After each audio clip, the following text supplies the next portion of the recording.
Hey everybody, I hope that you're all having a great day today.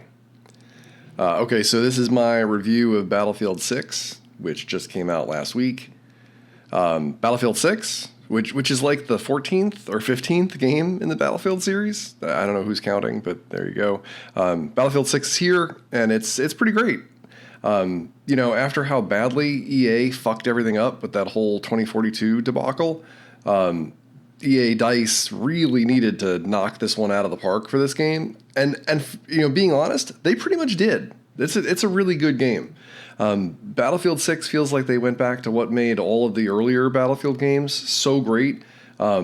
Big battles, tons of destruction, classes that promote teamwork, just some real strategy in your shooter instead of just running around, pulling the trigger, shoot man style. I'll go over what's good, what's bad, and what I think of it in this video. Diving right in, one of the best changes right off the bat, off the jump, is the class system. No more of the weird specialist shit that we're trying to make Battlefield be Apex Legends or something. We're back to proper scouts, medics, engineers, and assault players. Everybody's got a clear job. It just makes playing as a squad so much better, and the battles feel less like a free-for-all and more like a team effort, like everybody's doing the same thing, kind of. Not really, you know what I mean. If you still want a free-for-all, right? If you want just running around shooting, that's still kind of an option. They've got a close quarters deathmatch mode you could play, but I guess what I'm saying is it's not like 2042 where everyone is playing the same specialist and it's just run. There's 25 of the same medic person that I'm playing. It's not like that. Talking about the maps, while the maps are a huge improvement over 2042, I kind of feel like I'm shitting on 2042 a lot. Most of them still aren't as good as some of the previous favorites, the stuff from Battlefield 4 and Bad Company. So for what it's worth, we're absolutely 100% going to get a bunch of remade maps from the previous games later, though. I'd put money on that, and that said, the new maps are designed pretty well. There's a mix of open areas for vehicles, elevated positions for snipers, tighter spots for infantry and shotgun stuff. Unlike those, the 2042 empty maps, like the giant empty area maps, the maps are pretty dynamic. There's stuff you can blow up. There's different ways to approach an objective. And man, the destruction stuff is worth mentioning, right? Like, so watching a building fall down or, sledgehammering a hole in a wall in New York, because you need to flank around, you want to go through a building instead of go around it. Like, it just really adds to the fun. It's pretty awesome. And it is pretty clear by now that DICE knows that things have to be destructible. Like, you got to be able to blow up buildings. You got to be able to go through buildings, etc. If it's going to be a Battlefield game, you got to have a destructible environment. You just have to. Gunplay feels mostly better than 2042 as well. Yeah, I know that comparing Battlefield 6 to Battlefield 2042 is almost unfair because everything about 2042 was so fucking bad. I guess maybe, okay, so it's better to say that the guns in Battlefield 6 feel a lot like the guns in Battlefield 4. The weapons don't seem to have the balance issues stuff from Battlefield 1, and they aren't just generally weak like in Battlefield 5. They're pretty solid. They're like Battlefield 4 guns, they're solid, just in general. Guns pack a punch. The weapon bloom is more or less what you would expect. I see people complaining about it on Reddit, but honestly, it's a Battlefield game. Do you not know how these guns work? And the weapon customization is very, very solid without being stupid and overwhelming. Vehicle combat is back to being great. The tanks are beasts. The APCs are fun. The jets are zippy. Helicopters are super dangerous. But you have engineers and good anti-vehicle tactics. Still blow them up. So the tanks are beasts, but every engineer starts with a landmine, and tanks are thus balanced. It's a great balance. They really hit their stride with this one. It's good. Everything's balanced. But so then there's this big thing, right? So the game's good.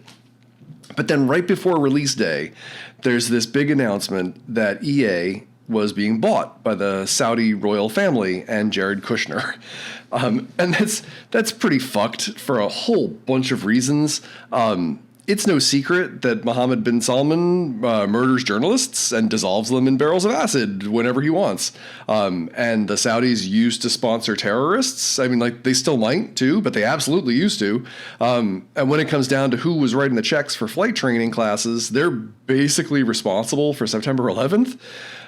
You'll sometimes read that the Saudis have a quote, a questionable human rights record, unquote, but that's just doublespeak for calling it like it is. They're a bunch of murderous fucks. And then there's Jared Kushner, and his involvement just adds another whole layer of weirdness. It feels like power and influence are bleeding into gaming in a way that goes against the whole idea of games as an escape or an independent art form. I don't know, maybe it's just a natural result of dialing back the clock to 1930s Germany and the US and watching the land of the free and the home of the brave embrace full-throated, hard R fascist shit that we also ended up getting patronage back into the mix for global investments. I mean, maybe it never left. I don't fucking know. I don't know. You can't help but feel like a little bit nostalgic, right? For a time when the video games industry, even if it was big money corporate, it felt a little more like its own thing, And Jared is mainly just a high-level grifter, but it's absolutely worth noting that he wants to pave the West Bank and build luxury condos for Russian oligarchs over the corpses of Palestinian children. Anyway, it makes you worry. It makes you worry and wonder about DICE's creative freedom, right? DICE's creative freedom, Saudi censorship, where these games are headed now. Is EA going to be told to avoid certain topics? Are game stories going to be twisted to fit the political narrative of the day? I mean, more than they are already. I don't know. It's just a stone bummer to think that the games that we love and play, are going to be fucked up by these assholes with their money and their secretive interests and their bullshit.